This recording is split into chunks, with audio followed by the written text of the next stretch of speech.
This podcast is not sponsored or supported by any business or organization. The views reflected on these podcast episodes are my own. Be aware I am not a medical doctor, travel agent, or any other kind of expert. But I hope you still enjoy. Hey friends, welcome to the Gluten-Free Advocate, a Substack and podcast that helps me process my health journey and my determination to pretend that those health conditions don't exist at all. If you're looking for tips, tricks, and learnings for traveling the world with celiac disease and type 1.5 diabetes, you have come to the right place. Now, let's get started.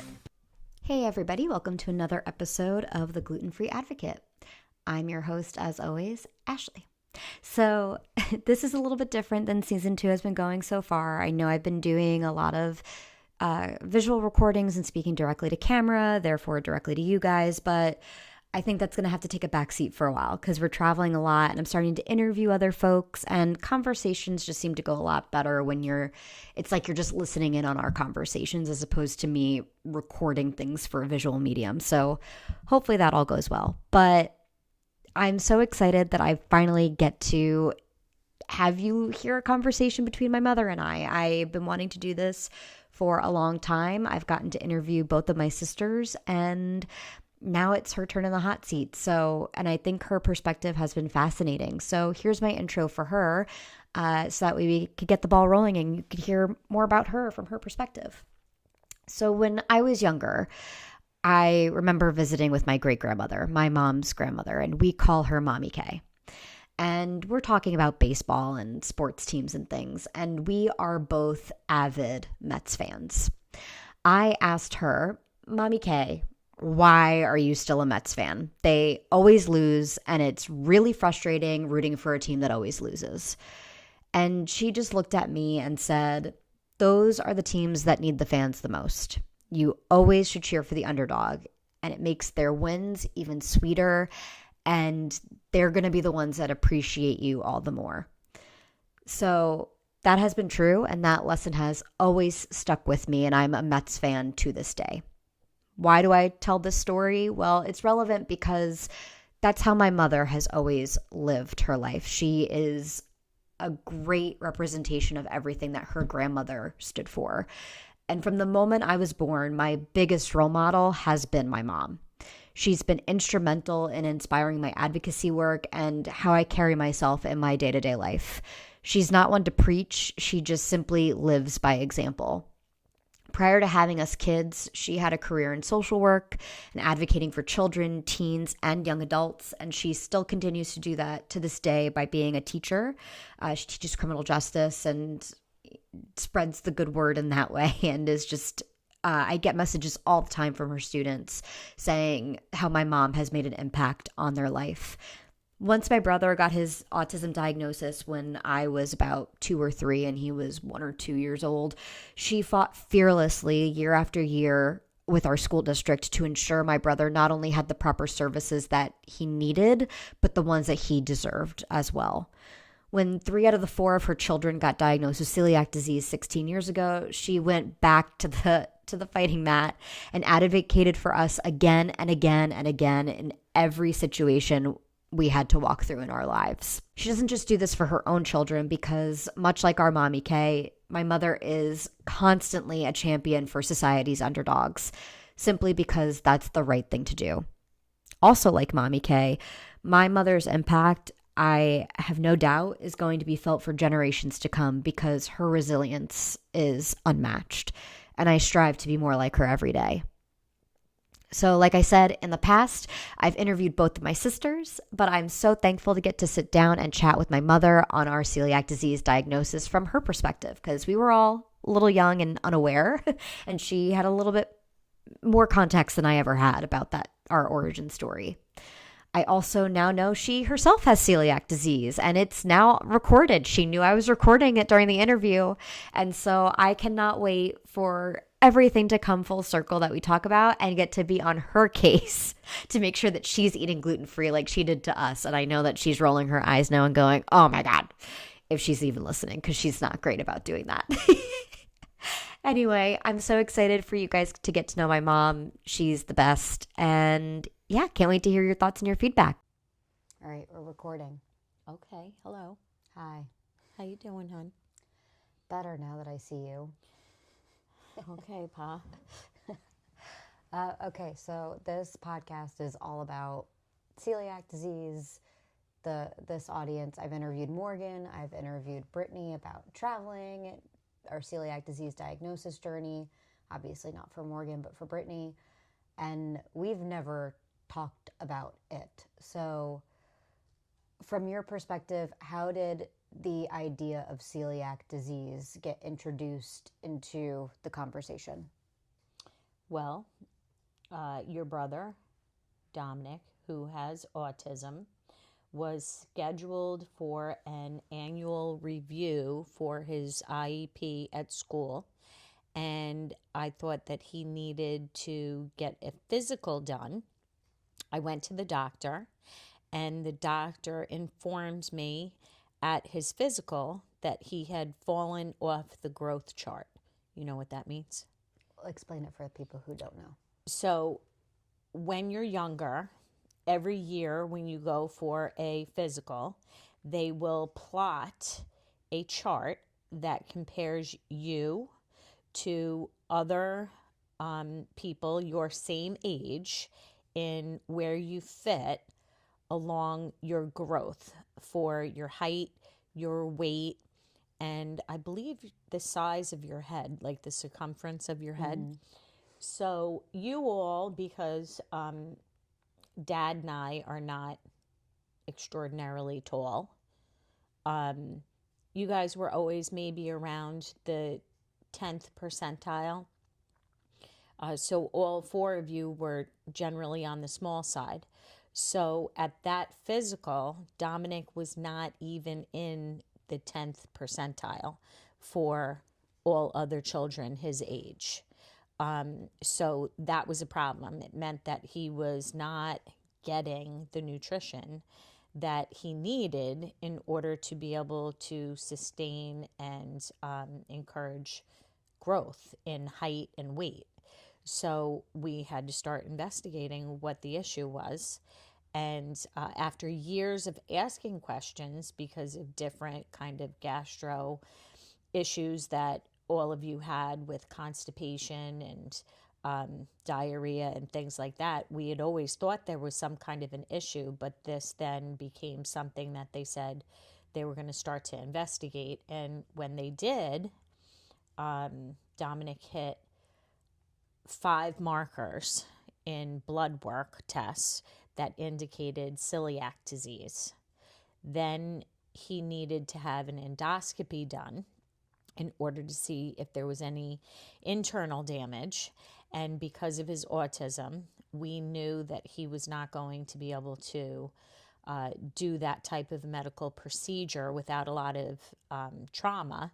So we asked the doctor, who had told us that this was something that was hereditary, if we should have our other children tested. So we had you tested, and when your blood work came back, you hit 3 of the 5 markers in the blood work. But then you had the endoscopy done, kind of took the hit for your brother, because if your endoscopy came back with damage, the assumption was going to be that Dominic also had what they suspected, celiac disease. Then you had the endoscopy done. You did, in fact, have damage to the intestines. And as a result of that, you both went on a gluten-free diet. And then Dominic gained 30 pounds and 6 inches in a year, which was tremendous growth given the very slow growth that he had had prior to falling off the growth chart. So, and Brittany also was tested at the same time I was tested. Brittany was She didn't get tested the endoscopy. shortly after. Okay. And she only was tested through blood work markers and then going on the celiac diet. And she also showed dramatic growth. At that point, they said that they confirmed her celiac diagnosis based upon family history, blood markers, and then growth after being put on a gluten-free diet. And you then got tested. I remember you have some of the markers, right? And All Morgan of my has... testing was inconclusive. Okay. So it wasn't a non-celiac diagnosis, but it wasn't a celiac diagnosis either. It was just inconclusive. Have you gotten tested since? Yes. Oh, and it's still inconclusive? No, I have celiac disease. Oh, you do? Oh, good. I'm so glad that you're not I just following it. I do. I do. Oh, okay. I have been.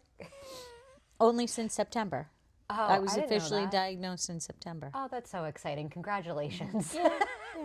Not quite as exciting as it was for, when nobody in our family had it. And then all of a sudden, you three kind of, they took away my thunder. Yeah, It wasn't really a big deal when I got diagnosed. And Dad has not been tested, right? He has not. Daddy has not been tested. Daddy doesn't really fit the criteria. Just in terms of... He kind of does, though. And Grandma does as well, but that's their prerogative. Well, if they don't want to get tested. That's on them. About these things. And then Morgan, the youngest, also has some of the markers, too, where the gene could be activated. She doesn't have any blood markers. Oh, she doesn't? I thought she did. She has no blood markers. She has had her blood tested several times. And she doesn't have the gene or anything like that, we don't know. We've not had her genetically tested. I don't know exactly what would, like I said, when you all were younger, you did have some gastro issues. We did bring that to the attention of the pediatrician.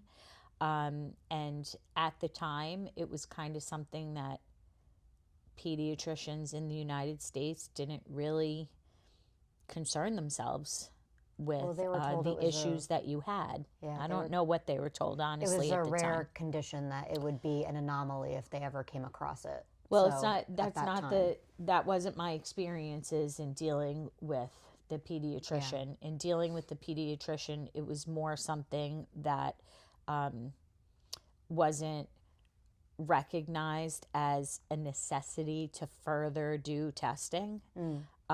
It was more something that, manage diet properly, keep a food diary, pay attention to sleep. And, so there were a lot of other things that they wanted us to track, wanted us to pay attention to. I'm sure there was some gender bias there in terms of, it's stress and, those types of things that, as a female, a lot of times you feel doctors don't necessarily pay attention to some of your complaints. So I didn't have the knowledge really because of not ever hearing of celiac disease, right, to even really pursue something beyond what I was being told. The interesting thing, though, is that with your brother's autism, is that one of the treatments that people talked about at the time, where he's 29 years old now, he's going to be 30 in May, so he was, right at the forefront of education around autism 30 years ago, that people looked at diet and how diet impacted autism. And it was believed that, some of the connections of the synapse were kind of, for lack of a technical medical term, muted. And contributed to autism because of diet. And the diet that was suggested is the equivalent of a gluten-free diet. Yeah. So, I do look back and wonder if some of his autism, maybe he would have developed a little bit differently if we had started a gluten-free diet earlier on. I think he was autistic no matter. Yeah. But if maybe his focus, his ability to be able to learn things would have developed a little bit better if he maybe had been on a gluten-free diet, because definitely some things were noticeably different in the stimming and the focus after he went on a gluten-free diet. He knows we're talking about him, by the way, because he's lurking around trying to listen. That's okay. That's okay. Which is hilarious. He's like a shark, always circling. But so that brings me to another question, because in my perspective, looking back, I remember it being like all of a sudden out of nowhere, I was being wheeled into a hospital room where I was going to get put under for the first time. And then all of a sudden I was told I had to be on a gluten-free diet, and it all happened right before all of our birthdays. All of our birthdays are in April and May. And I remember begging you, please let us have our last gluten meal be our birthday meal. And you were like, nope, not. And I understand why as an adult, why you'd be like, no, I just want to get this done out of the way. And I think now if I had the knowledge base that's out there now, which is they recommend having a grieving meal where you let go and have that last gluten-filled meal. I don't remember the last meal that we had that had gluten in it anymore. But you talked a little bit about noticing a change in Dominic, noticing a change in Brittany. Brittany actually, interestingly enough, felt the same way that I did, where she felt worse before she started to feel better. Do you feel like, from your perspective, that you noticed that maybe we were working some things out, or did you notice a change in all three of us, or did each of us respond differently? What was the reaction as we started eating this gluten-free diet? I'm not gonna lie. You don't remember? No. What I mean, I'm not gonna lie, is that at the time that the child that commanded the majority of my focus and analysis was always Dominic, right? Because of the autism.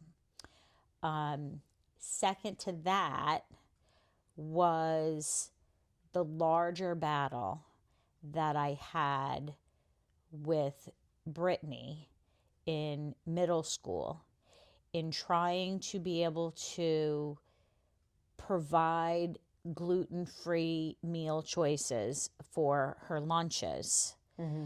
And my battle with the school district was second. And you, as always, Miss Independence, really were ahead of the curve in managing your own needs. And you were the oldest. So I still am, in fact, the oldest. That's a true statement. But you were the most self-sufficient in advocating for yourself, probably because you were in first grade advocating for your brother. And that's where, growing up so close in age to Dominic, that you guys are only 13 months apart, and you being as naturally able as you are, were almost born, well, you were a created advocate early on, advocating for him even in elementary school. So it was something that kind of was just like, okay, here's another issue, Ashley. And, you didn't have to really go to school for TV and film production, because you've been producing your life since the beginning. I never really had to do things for you in the same way that I had to do for Dominic and then for Brittany, because she was still relatively young to be advocating for herself at school. But you were used to it because of being, Dominic's older sister. But you also were independent in that way for yourself, that you didn't really come to me and either tell me what issues you were facing or need me to advocate for you, because you would do it for yourself. Did you notice, because in pictures looking back, I can see a difference. I mean, even from college to now, I can see a difference in my body. But I see a more rapid change looking through pictures at Dominic and Brittany. Were you well, seeing you that were in done real growing. time? No, you were done growing. So you had already finished your growth. And the biggest difference physically that I saw with you was your eyes were not as I don't really know how to describe it, but they weren't as sunken in, and you didn't have black circles around your eyes. Like, you didn't always look tired. Well, now you do because you work too hard. But for the most part, Was there a time where that no, was a but feeling? it was, you guys always were so little. And that was the deceptive thing, is that, Dad is not tall. Dad, is not above average as far as height and things. And Dad's family is all pretty much petite. And So is my family is petite. So it's not something that anybody ever had a real expectation that, we were going to have NBA players, as far as our gene pool. So that was part of the thing, is that you guys were all petite to begin with. That part of it wasn't really part of the diagnosis. But then after the fact, to see that, Brittany gained significant height and Dominic gained significant height, and you were still such a peanut, you were still so small, it was the assumption that they were able to reach their growth potential because they were on a proper diet. And you didn't really meet your growth potential because you were diagnosed probably when it was too late to start growth. Yeah. So that I would say pretty much in your face is the area that you saw the biggest difference in terms of black circles around your eyes, and your eyes kind of being, I don't want to say sunken in, but Had a little bit more life to them now. Yeah, I guess that would be a good way of describing it. Well, I did not know that you are now also part of the celiac disease. Do you feel less left out now? Do you feel part of the group? It's a fun one to be part of. And at least you have an advantage now of after doing it for other people for a period of time, and it's overall just easier now to be gluten-free. Yeah, I have to tell you, it was not that difficult. Yeah. All the bad eating habits that I have are still things that, I'd like to have Wonder Bread. I'd like to have a little bit of pasta. Not that I don't miss pasta all that much, but it's always easy to make for dinner. You can have gluten-free pasta. Yeah, no thanks. It's really not that bad. Get Barilla. All right. So it's a little bit of an adjustment. I have to say, though, honestly, I don't really eat all that much because I just get lazy about, making gluten-free meals, because I don't have to really do it because you kids aren't home anymore. Everybody's out of the house. So, I can have a little gluten-free snack and be fine and go to bed. Oh my gosh. So it really, I'm not making meals. So when you guys were all home. By the way, this is being that this is going to be out in a public forum, that's not the correct way to handle it. That's not the best way to do it. Well, she is incorrect, ladies and gentlemen.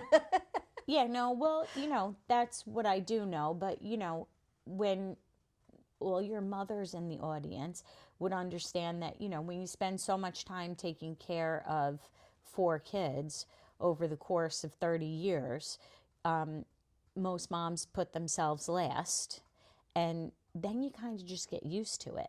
So I guess I'm at that transition point where now you kids are not in the house, that now I'm getting used to a new normal, in that I don't have to cook dinner every night if I don't want to. And I put a little bit more time into work, and doing extra things at work and things like that, more so than I do on concentrating on things that I probably should be concentrating on. But it all will come in time. It'll come in time. Well, now you get to ask us for advice, and we get to help you through this transition, because we're old experts at this point. It's been 16 years. Yeah. And you're not home to cook me dinner. So when you guys are home to cook me dinner, I'm all in. All right. I'll do that anytime for you, Mom. All in. So advocating, you talked about that I have learned because of Dominic how to advocate for myself. You have been an advocate, and an incredible one, for Dominic and for Brittany and for myself.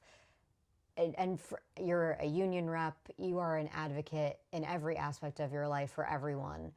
Where does that come from for you? How did that get started of you? Because a lot of people think being an advocate means they associate it with being confrontational, and they're afraid of advocating for themselves. Or like even at a restaurant, a lot of people with celiac disease have an issue or feel like a nuisance or a burden, and talking it through with the waiter and properly advocating to their doctors. I feel like I've never had a problem with that, because I've watched you do it, and it's never been confrontational. It's always been, this is what it is and this is what I need. Where does that come from with you? Because you also seem like a natural at it.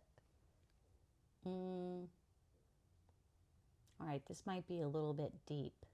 Okay. This is a deep question, Ashley. Well, I'm not sure I'm that deep to respond with a deep answer. But the only thing that I can attribute it to is that my parents, your mama and papa,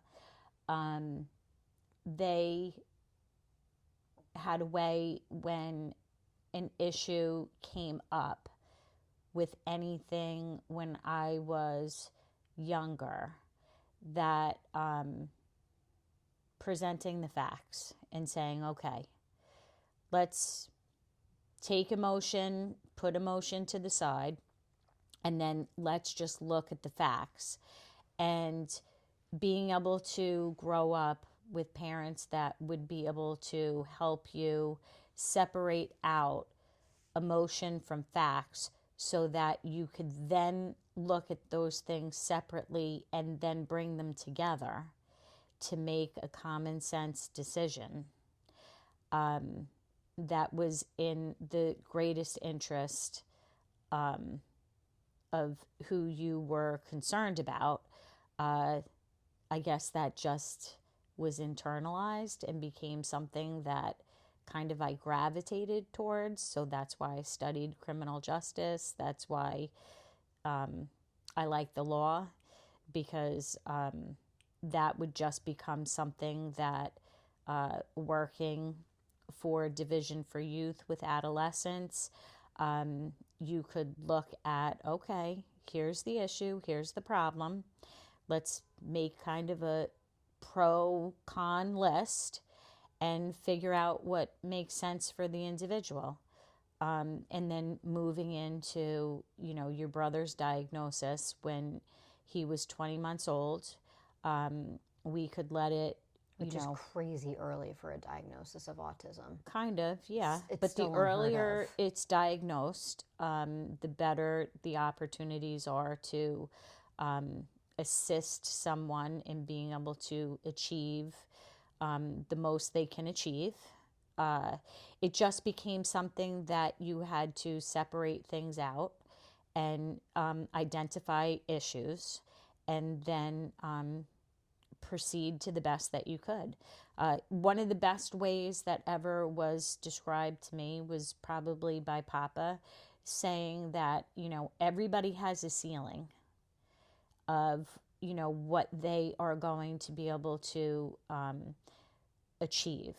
And the idea is to get to that ceiling, to reach as high as you can, but to be careful not to reach so beyond what somebody is capable of that you actually end up hurting them. So it's a natural progression of a way to look at everything, is that, so this is what I have to do in order to be able to make my body healthy with the celiac disease. And, we went crazy in the beginning that, I studied, I researched, I, did everything possible to inform myself. And then doing everything possible to inform yourself, and then taking a step back and saying what's manageable, and not letting a diagnosis completely control your life, but allow for that diagnosis to work within your life. So, for example, what foods do we already eat that are gluten-free? What things are most accessible that are gluten-free, that it's easiest for everyone to be able to, get the nutrition they needed to get? And then now we can broaden our diet a little bit. Once we've achieved what we already know to be good, now we can start to experiment with some more things to gradually widen the availability of foods that we would have. So yes, definitely focusing on what has to be done for good health, and then managing what becomes common sense so that it's actually doable, that the diagnosis is not controlling your life. Yeah. I think it's also, to your credit, and I think we had to go a little crazy in the beginning because there was not a lot of information out there 16 years ago like there is now. Yep. Now there's been studies of, as long as you put a pot or a pan through a dishwasher, it's clean enough to then be cook gluten-free stuff in it after it's had gluten in it. There's been kissing studies, which I don't necessarily agree with the findings in that particular study, but there's been things that have come out since then, and even now, which I think would have been helpful for Dominic in particular. They now have this blood study that's coming out of Australia where they put gluten in the blood, and that's how they determine if you have celiac disease or not, to see how the blood reacts to the gluten. So there's no need for an endoscopy. They don't have to rely solely on markers or anything like that. It's a quicker, easier diagnosis, which is going to come to the States in about a year or two. So to your credit, you say that you let it control our lives at first. We thought it had to. And I think it's also, the other burden that you had to carry was not just educating yourself, not just educating your husband, not just educating your children, but you were also part of educating the surrounding family, which I don't know that we prioritize too much, and we shouldn't have.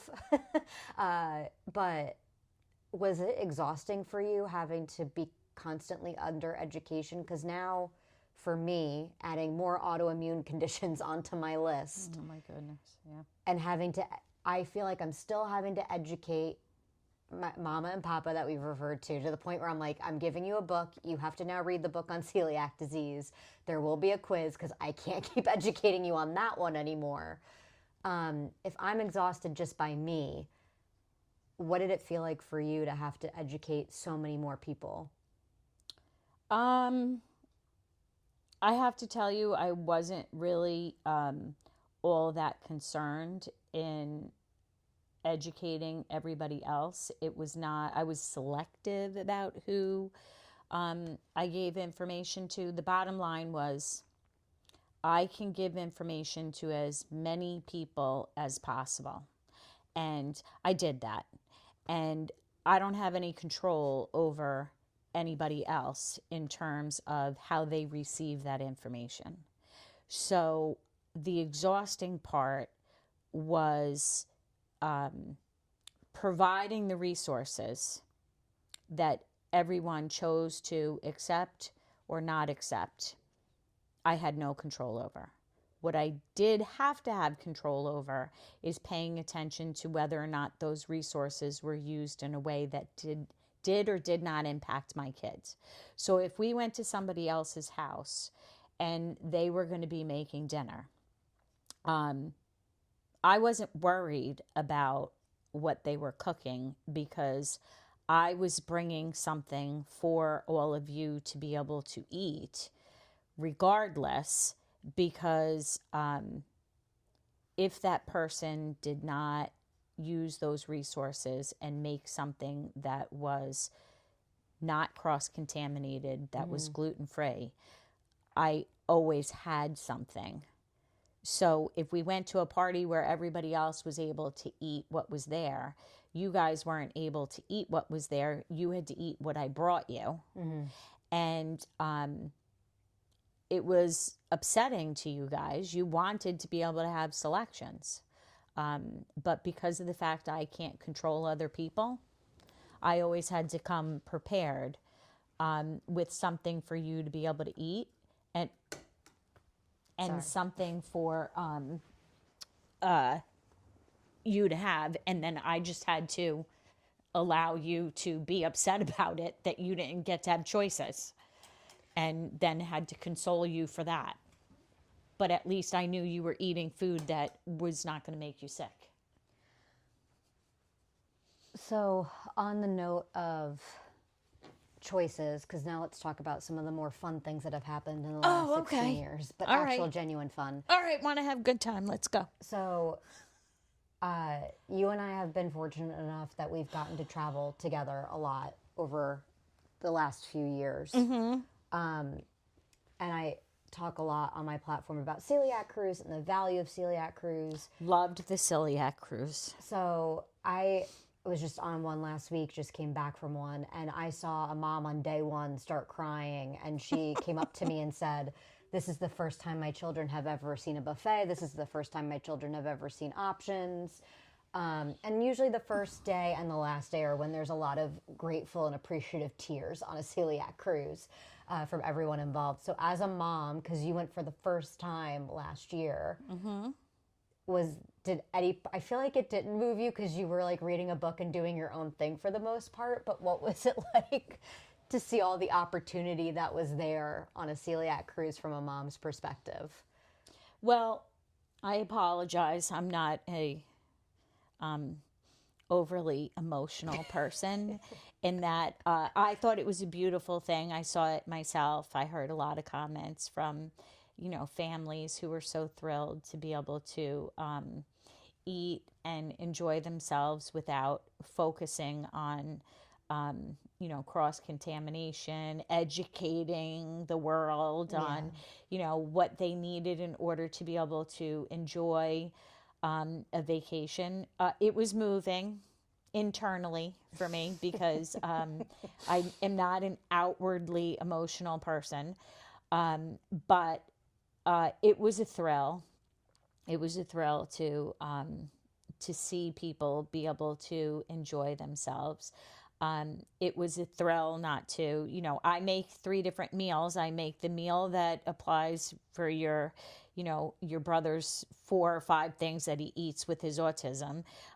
Making you and your sister never liked the same things. You always liked the opposite of what the other. So I would make 3 and 4 meals for, dinner frequently enough that it was so nice to see such a selection of, items for people to be able to have to eat that are not the typical gluten-free stuff that you see everywhere, but food that, people would order, at a top-tier restaurant to have, those types of meals. Everybody has the frozen pizza, everybody has the chicken fingers, everybody has, those type, but to see things that were beyond the, typical gluten-free, right. Offerings between the grocery store or between, any restaurant you go to, it's gluten-free pasta, it's pizza.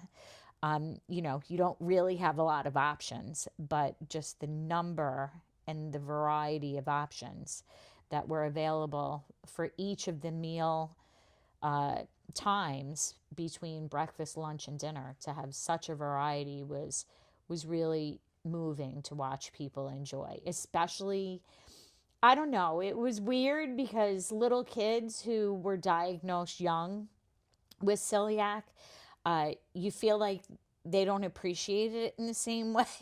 But they Kind do. of that. Oh, they do. In like a That's really why I know I'm weird saying way. it the wrong way. Yeah. I'm saying it the wrong way because they didn't have, like myself, I had 57 years of eating food. Yeah, exactly. That was, When they said they never got to have French fries before, it was like, that was it. I was done. yeah. So, it was something that it was more impactful with older people, I feel like, that knew what they were missing out on. Yeah. Like, I understand young children when you go to school and you're around all your peers. Everybody, that was one of Brittany, your sister's biggest things in middle school, was that she always had the different snacks. So everybody always wanted to try her snacks. So now she's like a hoarder of food, that she doesn't want to let anybody near her food because she was so traumatized, I should say, by all of her friends, oh, can I try that? Can I try that? Because they'd never seen these gluten-free snacks before.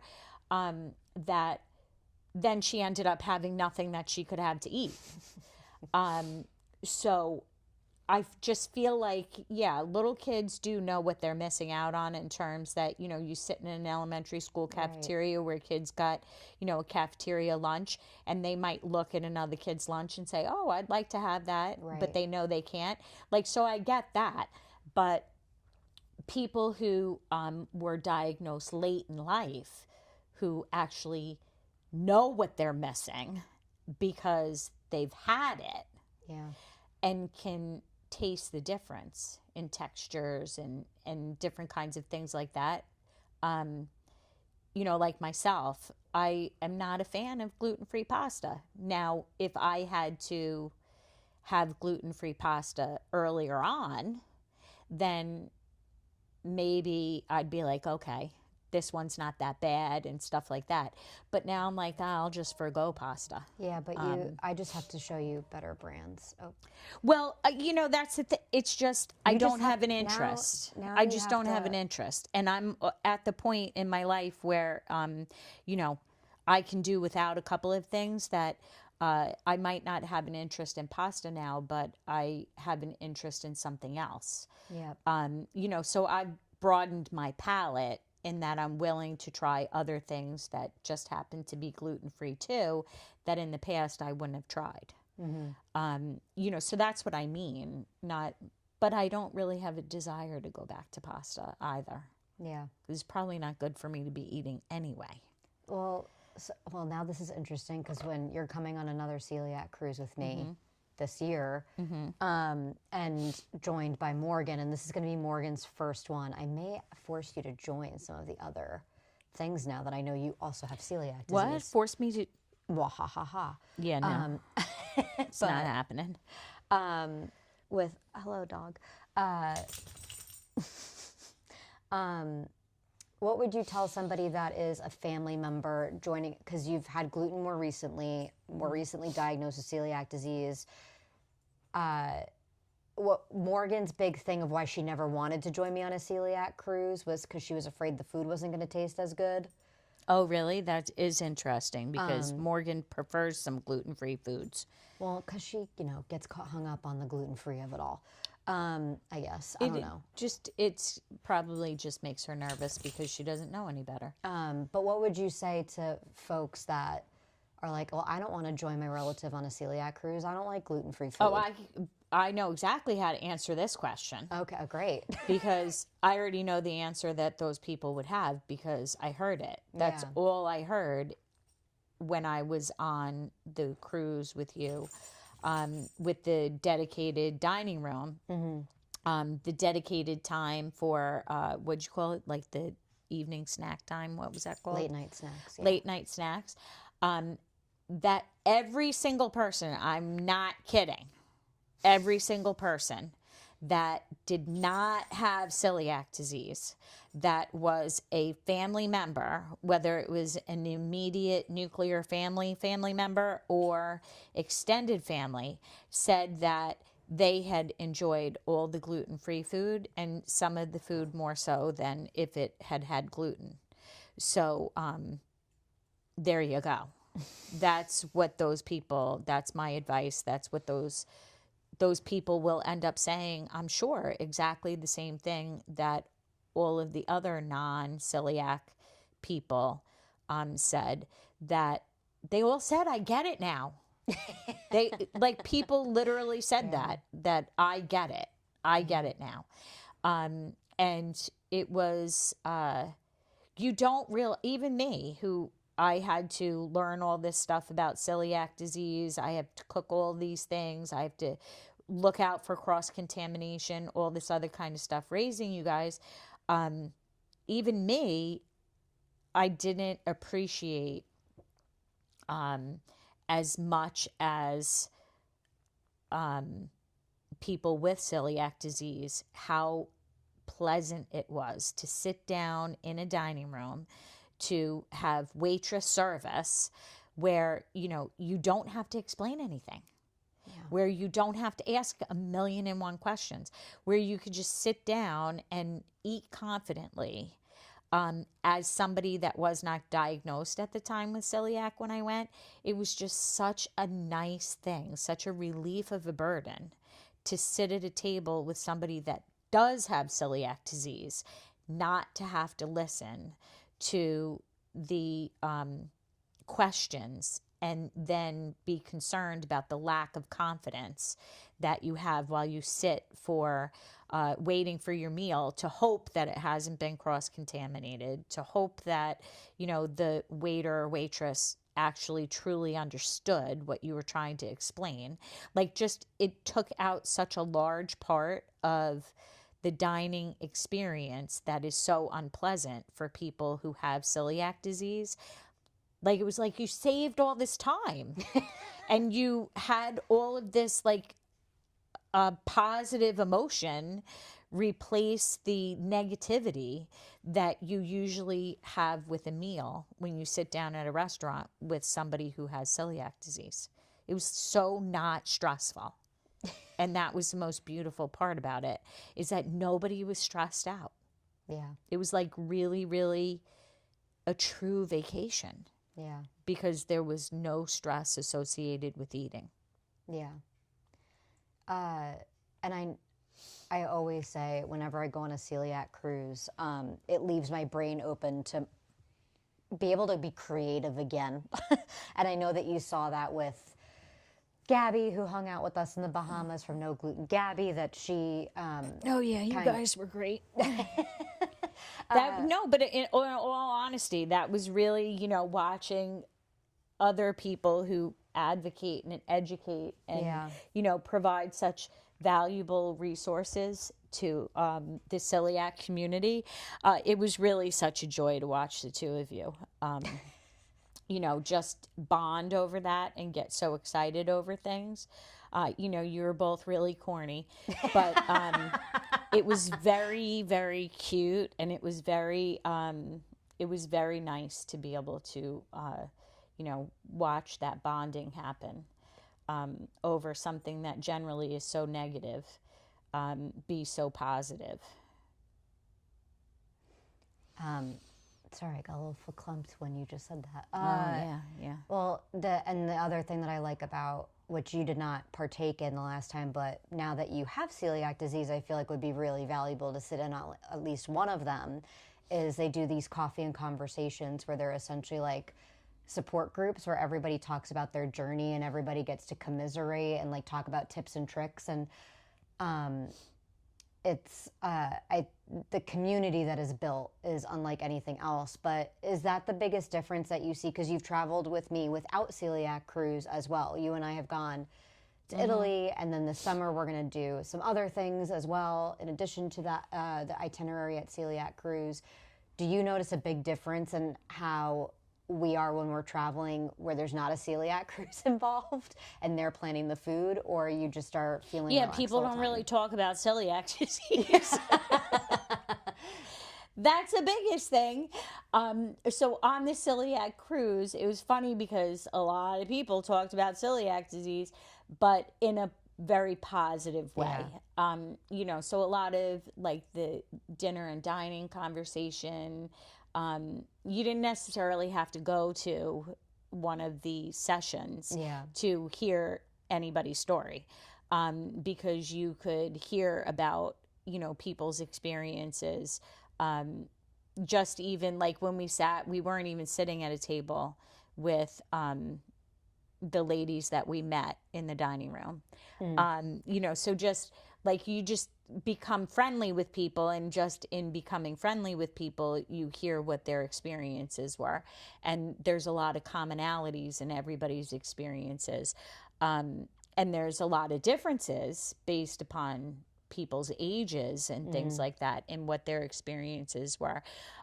It was a natural part of the conversation, that it wasn't something that you felt burdened by talking about it. It was more of a pleasant conversation of a relatable experience. But then it all led to, just as if any other type of social situation that you would be in. Vacations where you don't have a designated area and kitchen and things like that for people that have celiac disease, where again you're vacationing and you're going to a restaurant and different kinds of things like that.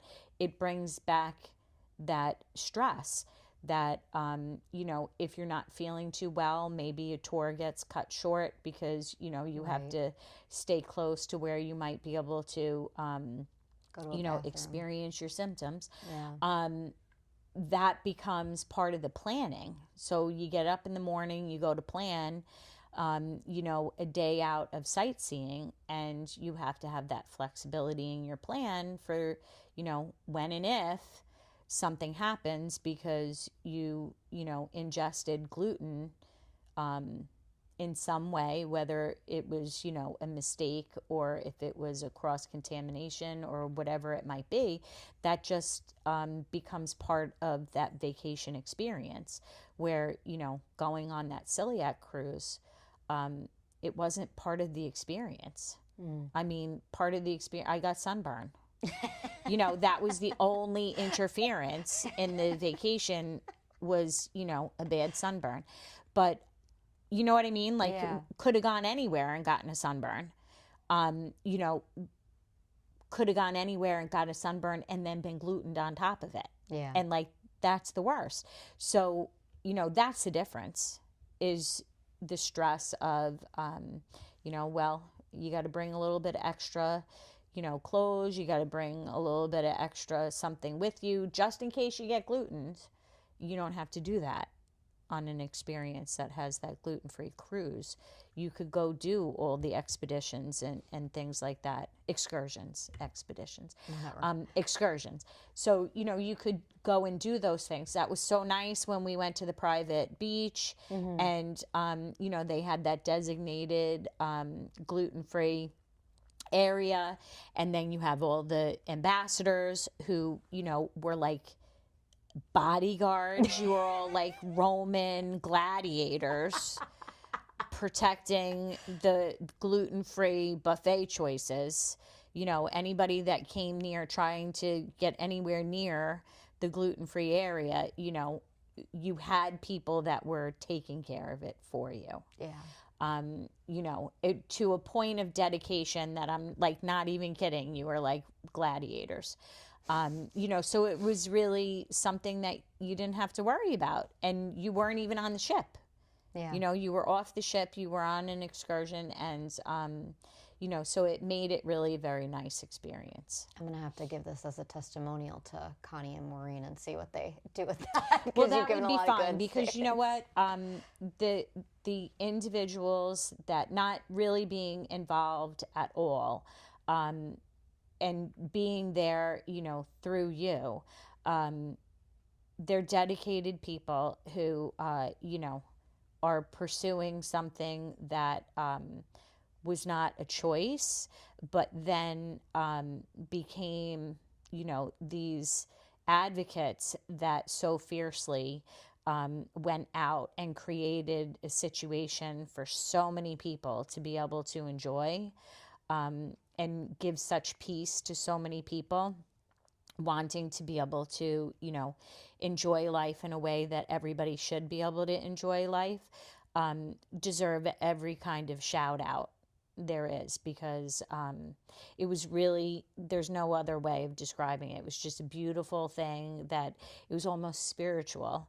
And I say that in all seriousness, that it is something that was so impactful to so many people, to sit there as, I kind of felt like the outsider, to sit there as a, I forget the term that everybody used. If you were not diagnosed with celiac, but you were a regular person that had a what? A muggle?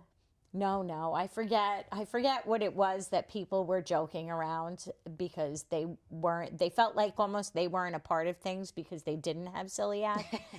That's what I mean by it. It was almost like a spiritual kind of thing, because it was just so impactful that, to see so many people that were so happy, and other people that didn't have celiac being almost jealous Yes. of this opportunity that people with celiac were having.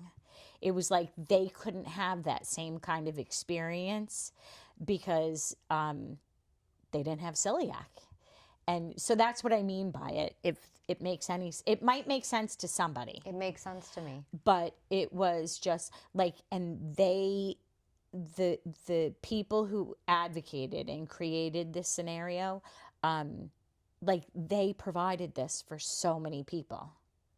Like it really, and it was, do you have to do that?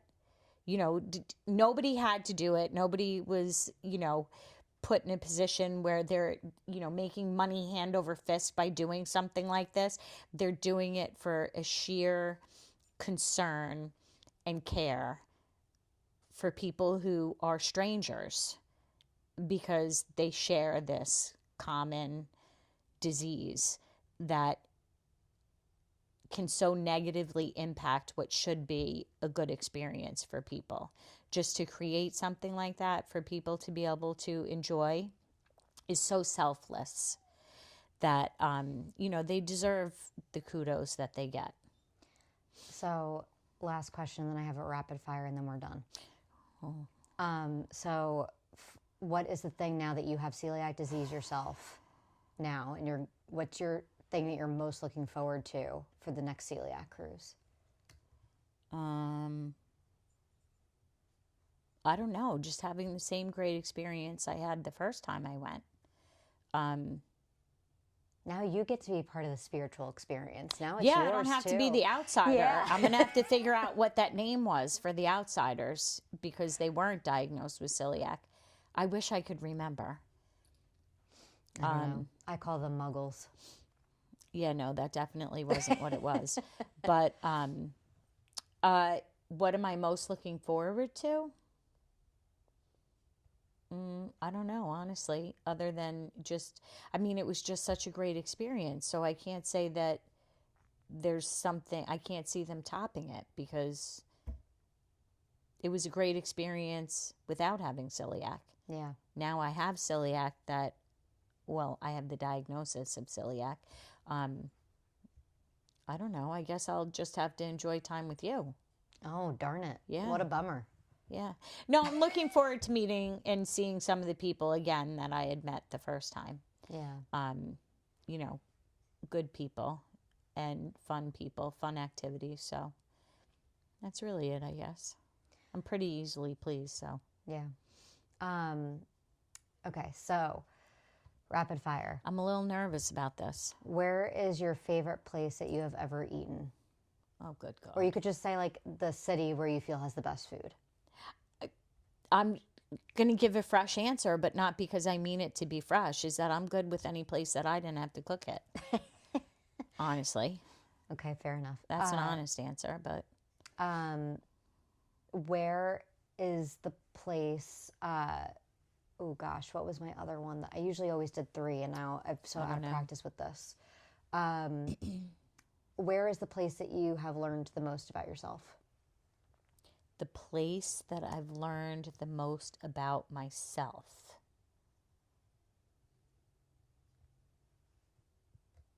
I don't know if I can give you an answer to that in this rapid fire. Well, as an example that I always give, it's London for me. That's the city where I learned the most about myself. I guess you haven't taken me to enough places for me to learn about myself. You could say Holtzville, where you became a mom and like raised a bunch of kids. You could I don't think so. Okay, perfect. All right. Raising kids, there's no time to think about yourself. Well, you could have learned a lot. I could learn that I would have done a whole lot of stuff differently, but whatever. I guess that can be the last question then. What's the one thing that you wish you could have done differently with our celiac disease diagnosis? Oh, let's see. I don't know. I mean, I don't really know is the most honest answer I can give, because I think I did everything that I could do. Yeah. I think, listen, we all, maybe we could have spent a little bit more time talking about the emotional impact it had on you guys, because I do know that, you guys all went through some experiences of, I don't know, what do they call it? Like the 7 stages of grief or whatever, in going on the gluten-free diet. So anything, maybe giving a little bit more time to empathy to the emotional part of being diagnosed with celiac as young people, that probably would have been more helpful for you guys. So I was mostly focused on your nutrition and your physical health, probably a little bit more attention or empathy for your emotional health. Yeah, I may forgive you for that one day, but that's okay. Listen, I at this point, I can't really worry about it. But in reflecting back, that, but I'm not an overly emotional person, so that's probably why my deficit was in that part. But I think that's what you guys needed, was probably more empathy with the emotional part. Yeah. Of dealing with the diagnosis. I don't think it's something I even myself understood until I went on a celiac cruise and met all these other people and was like, oh, that's why I felt those emotions. It's not because I have emotional problems, though I do have some part of that. It can't all be attributed to me being crazy. It's also part of having an autoimmune condition that does it to you too. But yeah, well, I think, it's the full treatment. I think that it's not just a physical disease, but it is something where you've experienced a loss in not being able to navigate the world the way people who haven't been diagnosed with celiac disease get to. So there's you've been diagnosed with the stage 1 diabetes, type 1. I'm sorry, type 1. But, so that's something that, working in education, you see kids who have peanut allergies, or you see kids who, have a dairy, a lactose intolerance, or a dairy allergy, or, kids who have different types of physical disabilities. But you don't always recognize the emotional impact that those types of diagnoses have on somebody, because you're looking at their physical health. But you always have to remember that your physical health is linked with your emotional health. So I would just say, if I had to go back when you guys were going through all of this, to pay a little bit more attention to that part of it too. All right. Anything else that you want to say? No, I'm tired. All right. Good night. Good night, hon. All right. Thank you for joining me this week for an episode of The Gluten-Free Advocate. For more information on what's discussed on the podcast, check out the episode description and or my Substack, The Gluten-Free Advocate. If you have any questions or fun stories to share, feel free to reach out at hieatexplorelove@gmail.com. Till next time. This episode is produced by Lee Francis Productions.